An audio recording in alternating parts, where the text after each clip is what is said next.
अस्सलाम वालेकुम व्यूअर्स। आज हमारे किचन में कुछ भी नया नहीं बन रहा, बल्कि हम आपको एक ऐसा टिप बता रहे हैं कि जिसकी वजह से आप जिसको यूज़ करके आप अपने इतने ख़राब तवे को बिल्कुल नए जैसा बना सकते हैं, वो भी बिल्कुल 5 मिनट में और बग़ैर किसी स्पेशल टूल के और बग़ैर किसी केमिकल के। ये देखें जी, तवा काफ़ी ज़्यादा ख़राब हो चुका था, तो इसको हमने गर्म करना है। जब ये अच्छी तरह से गर्म हो जाए चूल्हे के ऊपर, तो उसके बाद ये देखें इसमें धुआँ निकलना शुरू हो गया। जब इसमें से धुआँ निकलना शुरू हो जाए तो उस वक्त आपने इस तरह का कोई सा भी स्पैचुला टाइप चम्मच ले लेना है हार्ड।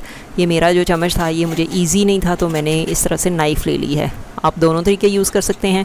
और ये देखें जी, जब ये पूरी तरह से गर्म हो जाता है तो अब इसको उखाड़ना बहुत ही आसान हो जाता है। आपने कोई स्पेशल केमिकल यूज़ नहीं करना, कोई विनेगर, कोई लेमन, कोई मीठा सोडा, कुछ भी यूज़ नहीं करना, बल्कि सिर्फ इसको गर्म करना है सिंपली। और इसको इस तरह से छुरी के साथ रगड़ेंगे तो ये बहुत ही आसानी के साथ इसका ये जो ब्लैक मटेरियल ऊपर जम जाता है, जिसकी वजह से हमारी रोटियां कच्ची रह जाती हैं और तवा सही तरह से गर्म नहीं कर पाता, चीज़ों को पका नहीं पाता। तो वो सारा मटेरियल हम छुरी के साथ इस तरह से उतार देंगे।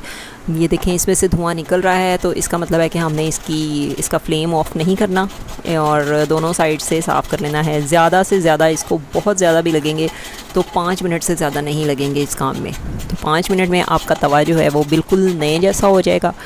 तो इसके बाद हमने इसको क्या करना है, इसको सीज़न किस तरह से करना है वो भी देखते रहिए। और आपने इस तवे को इसी तरह से साफ़ करना है। और साफ़ करने के बाद जो अगला स्टेप है वो ये है कि आपने इसको वॉश कर लेना है। वॉश करने से पहले आपने इसको फ्लेम ऑफ करना है और इसको थोड़ा सा ठंडा होने देना है।